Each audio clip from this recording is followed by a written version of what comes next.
I'm just waiting for the slideshow.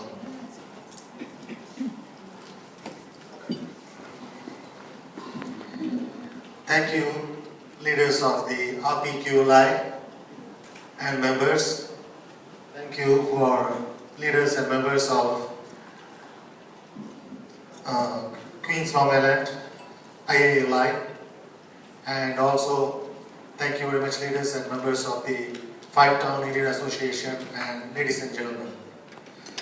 This is really a privilege to conduct this on behalf of America Tamil Sanga, and thank you all for coming on a Sunday morning. It's so hard to bring people. First of all, this disclaimer, I'm a proud member of RP and member of IALI. I'm not an office bearer of America Tamil Sanga, and I'm a great supporter of America Tamil Sanga. I do not have any financial association with any organization. I'm just like you, I'm doing this for a great cause. I spent some part of my life in Chennai. I grew up in Madurai. For people who don't know Chennai, Chennai is in the southern state of Tamil Nadu, formerly known as Madras, and it's a financial hub. In the past decade, Chennai has evolved into an international business center, it's a cultural center and educational center. People from all over the world were investing there until December.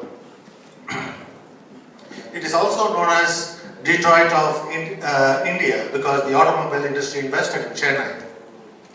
And Tamils call as Singara Chennai. Singara means beautiful.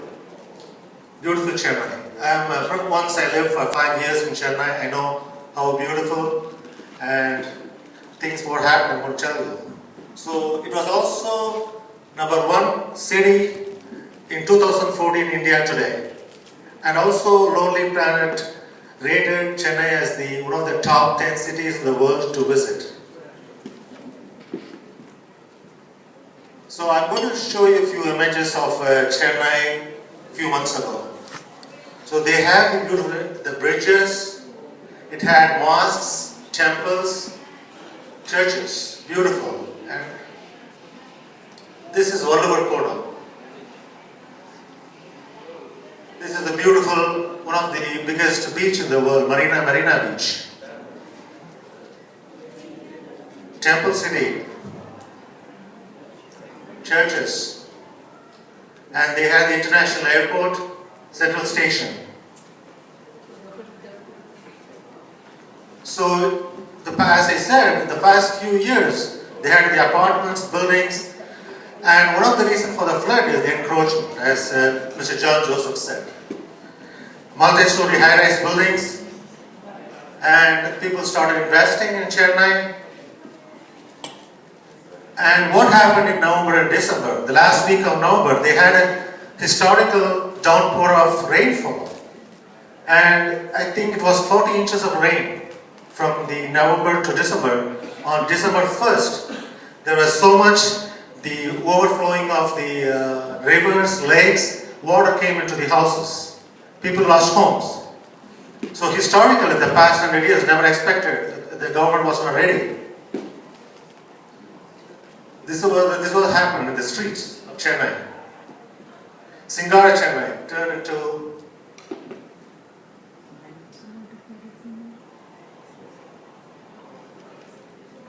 so sad. People lost homes, lost power supply, no internet connections, they had not have food, starving. And we have members, happy members here who have family who have suffered. Dr. Bhavani Srinivasan, Mr. Dr. Ramana Srinivasan's own brother. And one of the doctors from Florida, he is a close friend of our Dr. Raju, the President of Health and Hospital Corporation. He visited to Chennai to see his old mother, and he went from his apartment to check his mother, how she's doing, and he was drowned and he was dead. And he was a physician from Madras Medical College.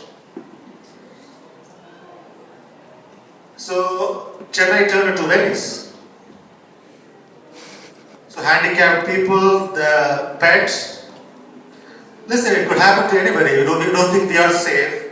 Everybody is susceptible to these natural disasters. Chennai airport, the flights were there. So I heard the airports were closed for a week. and the bridges, Chennai bridges. So still, the Chennai is getting back on its feet. Every lot of individuals, the organization, church societies, everybody is pitching in to help for the rebuilding of Chennai. So I received a call like last week. We didn't have much time to prepare for this fundraiser. Very short notice. The president of Tamil Sanga. Okay, let me show this. This is the Chennai before December 1st. It's a lively city. You'll see people climbing on the buses. Still, people are doing that. They never gave up. The Chennai citizens. They're strong and they're going to rebuild. So what happens when the heavens fall? What we can do? So every organization is pitching in. And I got a call from Prakash Swami. He's my good friend and a lot of people here know him personally. He sent me a WhatsApp message, Dr. Raj, what are you going to do? So what I did, I called my friends in Api. I called Duva. I sent a message to him. Duva, I called Chakuri. Then I called the president of the Api, Madhukorapati. Listen, this is what happening, what we Api members are going to do. He said, listen, let me speak with the committee. And he sent an email to the committee. Within half an hour, believe me, every member supported. Every Api executive members, they said, we have to do it, we have to do it. It was so heartwarming. And then I contacted my friend Bina Sabhavati. Oh, she said immediately, she gave the number to Satnam Praharji. I called him. Not a hesitation. Immediately he said, we will support you. Then I spoke with Subhash Mehta, introduced me Bina Sabhavati. I never knew them, I just made a call. And he contacted Anil Amida, the president of the Phantom. Everyone pitched in, everyone supported. And that's okay, that's why you're all here. It happened only in 5 days. Bina Sabhavati, in fact, she's the first person who called this tour and booked. And then we went, and she came and sitting in the front collecting everybody. So it's one tissue. And so some people can just pray for Chennai if you can't afford. Some people can pitch in, what we can do. So what he did, Prakash Swami just asked for help. That's the only thing he did. And we can rise by lifting other people. So he is the president of American Tamil Sanga.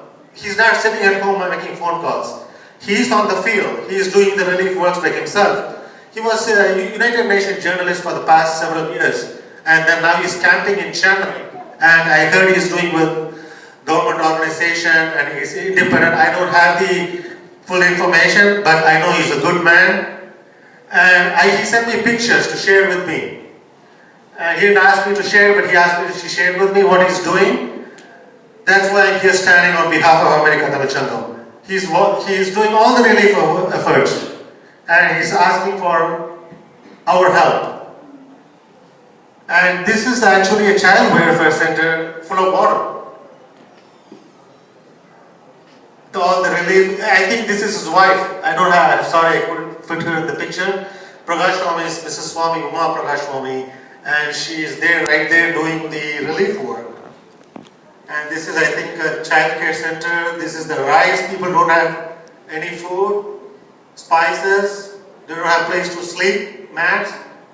So, let me tell you, one of my classmates in medical school, he's a practicing neurologist, a professor of neurology in Chennai. And he had a home, and he lives close to the Adayar River, and water came into the home. Listen, like last winter, we had a harsh winter, I had a small leak in my roof. I was so frustrated for a week, I couldn't concentrate. How do I fix my leak in the roof? That was my thing. This guy at home was invaded by water. So he wrote a little poem. It's not large, it's really touching. I want to read to you. So my house has turned into a swimming pool. My spouse has become a wrecked soul.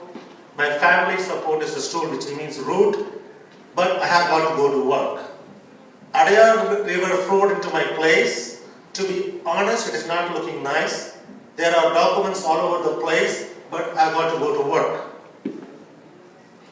My wardrobe has been ravaged. My electronic home has been damaged. My transport is all rearranged, but I got to go to work. My mom is worrying about me. My children thinking about me. My spouse is waiting for me, but I got to go to work. Just one more. My body is running a little fever. My joints are getting a little stiffer. My heart is turning a little lighter. I have to go to work. My road to work is a nightmare. My patience is tested threadbare. My clothes are of subnormal fare. I got to go to work. He's a neurologist. Very successful. There are people waiting for me despite the rains. There are people needing my service despite the pains. There are people suffering more for me to complain. There are people whose lives have been slain. I don't know what nature did ultimately gain, but I got to go to work. I'm sure you all relate. We're all physicians here, most of them. We can relate. We got to go to work, whatever happens. So I just want to finish my talk with a couple of slides. This is what Winston Churchill said. We make a living by what we get, but we make a life by what we give. And our own Deepak Chopra said, anything that is of value in life only multiplies when it is given. Ladies and gentlemen, thank you for the opportunity.